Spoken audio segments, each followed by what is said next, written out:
안녕하세요. 예, 만수 함정식 원장입니다. 오늘 내용은요, 철학에 관련된 내용입니다. 철학. 최근에 철학이라는 학문이 굉장히 좀 뜨고 있잖아요. 최근에 서점을 가보면 예전에는 보이지 않던 그런 철학에 관련된 책들이 베스트셀러에 좀 자주 차지하고 있는 것을 보기도 하는데요. 그만큼 삶에 대한 그런 고민을 하는 사람들이 많아져서이지 않을까라고 생각해 봅니다. 예전에 뭐 유행했던 말들 중에 욜로, 한 번 사는 인생 지금 당장을 즐기자라고 하는 그런 욜로, 또는 갓생, 신이 부여한 삶으로 정말 열심히 다 참아가면서 살아가는 그런 인생, 그런 얘기들도 많이 나왔었죠. 이 또한 삶을 살아가는 태도 또한 철학의 일부이지 않을까라고도 생각을 해봅니다. 올해는 또 유행하는 게 아보하, 아주 보통의 하루라고도 하더라고요.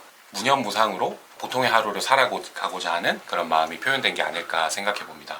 어쨌든 전 좋은 현상이라고 보거든요. 내 삶의 의미를 찾기 위해서 내가 왜 사는가, 어떻게 살아갈 것인가를 알기 위해서 노력해 간다라는 거잖아요. 이런 철학이 뜨고 있다라는 게. 물론 근데 이런 현상이, 철학이 이렇게 뜨는 현상이 역설적으로는 그만큼 나의 존재라든가 아니면 삶의 의미를 모르는 사람이 그만큼 많다는 것 때문에, 그것을 찾고자 하는 열망이 커진 것 때문에 이렇게 철학이 뜨는 이유도 있지 않을까 합니다. 저도 마찬가지였습니다. 그냥 생각 없이 하루하루를 그냥 살아왔죠. 그러다가 어느 순간 내 삶의 의미가 무엇인지 좀 궁금해졌고, 내 삶의 의미가 필요했었죠. 그러면서 철학에 관련된 책을 좀 읽고 그 공부를 좀 시작을 했던 것 같습니다. 아리스토텔레스, 행복론에 관해서 배울 때는 좀 행복이 뭘까 좀 고민을 해보기도 했었고요. 학교에서 배웠던 그런, 아까 욜로, 갓생 이런 거 얘기 드렸는데, 스토아 학파, 에피크로스, 그런 쾌락과 금욕주의 이런 것도 배웠잖아요. 그렇게 참고 사는 그런 삶과, 그리고 즐기면서 현재를 살아가는 삶에 대해서 생각을 해보기도 했었습니다. 에피쿠로스 학파의 사상, 쾌락주의가 욜로랑 무척 닮아 있구나. 스토아 학파의 그런 금욕주의, 참고 사는 그런 것들이 갓생과 물론 무척 닮아 있구나 라고 그렇게 느끼기도 했었습니다. 그리고 니체 같은 철학자를 읽으면서 인간이 초인이 되기 위한 그런 의지와 고뇌, 이런 것들을 좀 보기도 했고요. 그리고 쇼펜하우어 같은 경우에서도 고통에 관해서 성찰을 해보기도 했었습니다.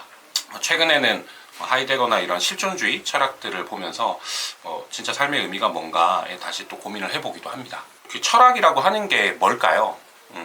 저도 지금도 잘 모르겠습니다. 잘 모르지만 그래도 인간과 살아가고 있는 이런 세계에 대한 그런 근본 원리나 아니면 본질을 이해하는 것, 인간이 어디에서 와서 어디로 가는가, 이런 질문들, 그리고 또 왜 살고 어떻게 살아가야 하는지를 탐구하고, 어떤 존재의 의미를 찾기 위해서 탐구하고, 이 살아가는 세계를 또 어떻게 바라볼지, 그런 사상 같은 것들, 아니면 세계관 같은 것들, 이런 것들을 탐구하는 학문이 아닐까라고 좀 결론을 내려보기도 했습니다. 그런데 말이죠, 제가 하고 싶은 얘기는 철학을 공부하면서 또는 아니면 배우면서 느꼈던 이런 부분들이거든요. 철학을 배울수록, 이렇게 보면 볼수록 정말 진짜 많은 사상가들이 있더라고요. 그리고 다양한 의견들이 굉장히 많죠. 그러다 보니까 저는 오히려 삶의 의미나 어떻게 사는지에 맞는지 이런 답을 찾기가 더 헷갈리더라고요. 너무 많다 보니까. 물론 좋은 학문이죠. 다양한 생각을 할 수 있게끔 유도를 해주고 또 사고할 수 있게끔 해주니까 무척 좋은 학문이라고 생각은 저도 듭니다.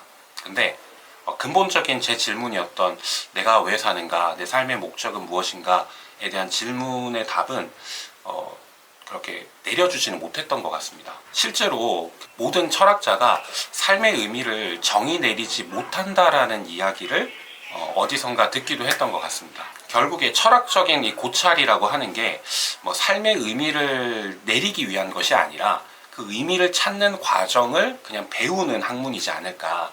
답을 내려주는 게 아니라 그 의미를 찾는 과정을 배우기 위한 학문이라고 생각을 해봅니다. 거기에 철학의 한계가 있는 게 아닌가. 배우기 위한 과정이지 답을 내려주는 학문은 아니다라고 저는 생각을 했습니다. 최근에 철학이 뜨면서 좀 유행처럼 좀 번져가는 것도 있잖아요.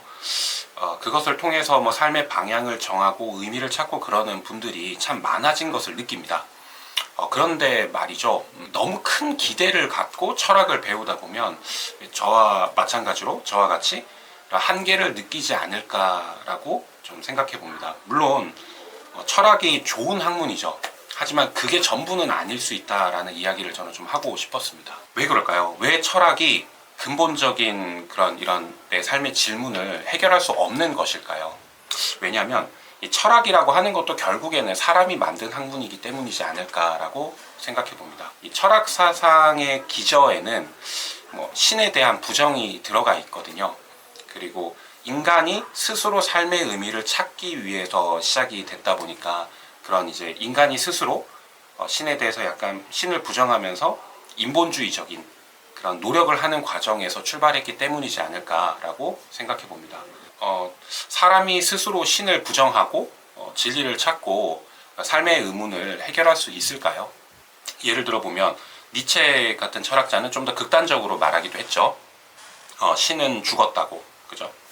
신이 없어도 스스로 인간의 의지를 통해서 삶의 의미를 부여하면서 살아가는 삶에 대해서 이야기를 했었습니다. 그렇게 해서 니체는 결국에 삶의 의미를 찾았을까요? 아니지 않을까라고 저는 생각해 봅니다. 그렇게 스스로 양떼의 무리에서 벗어나서 스스로의 의지를 가지고 살기 위해서 노력을 했지만 그 끝에는 결국에는 정신분열증으로 좀 힘들어하기도 했었고 결국에는 스스로 해결할 수 없음의 무력감을 느끼면서 그렇게 자살 충동을 느껴가면서 살아갔던 게 아닐까라고 생각도 해봅니다. 니체의 경우에서 볼 수 있듯이 철학이라고 하는 게 굉장히 좋아 보이고 멋져 보이잖아요. 인간의 이성과 합리에 기반해서 진리를 찾을 수 있을 것 같아 보이지만 결국에는 저는 어렵지 않을까라고 생각합니다. 니체뿐만 아니라 역사적으로도 많은 철학자와 이들이 만든 사상이 신과 하나님에 반대해서 지금까지 이어져 온 것을 볼 수 있거든요.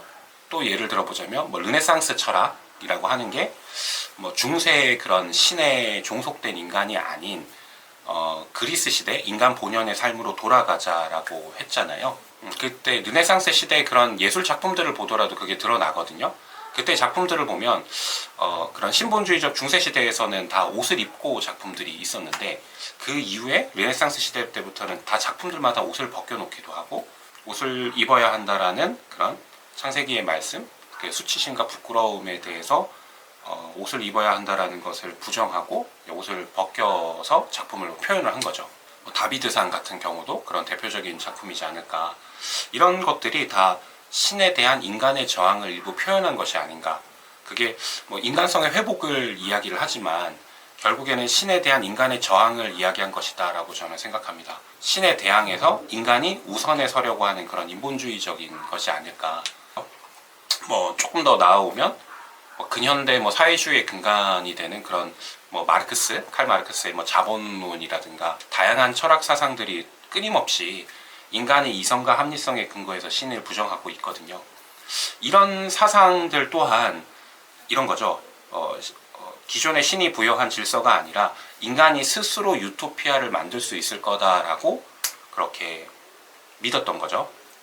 어땠을까요? 그렇게 해서 유토피아를 만들었을까요? 결국에는 실패로 끝났죠. 그렇죠. 과거에도 마찬가지고 물론 앞으로도 저는 인간이 스스로 그 신에 대항해서 어떤 유토피아적인 그런 삶을 만들 수 없을 거다라고 생각을 합니다. 철학적인 이런 고찰이라든가 아니면 인간이 만든 사상이라는 게 한계가 있다라는 것을 좀 알게 된 것 같고요. 하나님 없이는 인간 스스로 삶의 의미 또는 스스로 이상적인 유토피아를 찾을 수 없다라는 좀 결론을 내리게 된 것 같습니다. 저는 그랬습니다. 아니신 분들도 많겠지만 성경의 그 전도서 말씀을 보면 솔로몬 왕이 했던 얘기죠. 모든 것이 다 헛되다. 그렇게 지혜의 왕이던 그렇게 솔로몬조차도 그렇게 많은 철학적 사유를 했음에도 불구하고 모든 것이 다 헛되다. 그런 지혜와 철학적 사유도 다 헛되다라고 얘기를 했던 거 보면 하나님 없이 사는 인간의 한계를 명확하게 느낀 게 아닐까라고 생각해 봅니다. 솔로몬뿐만 아니라 현대에 와서도 수많은 과학자들과 그런 철학자들이 결국에는 좀 신을 인정하는 경우가 많거든요. 그 신을 인정하는 이유가 인간의 지혜와 그런 철학적 고찰, 그런 과학적인 그런 것들이 결국에는 한계가 있다라는 것을 느낀 게 아닐까라고 생각해 봅니다. 물론 지금도 철학적 고찰을 통해서 내 삶의 의미를 찾기 위한 분들이 많이 있을 겁니다. 많은 분들이 노력하고 계실 거라 저는 생각을 합니다. 물론 그게 틀렸다고 말하고 싶은 것은 아닙니다. 단지 저의 경우에는 그런 철학적 노력을 무척 열심히 해보았으나 인간의 한계를 어느 정도 좀 알게 되었다라는 것을 좀 이야기하고 싶었습니다. 물론 지금도 그 철학을 공부하는 과정이 무척 흥미롭고 좀 다양한 그런 사상가들의 이야기를 듣고 싶어 합니다.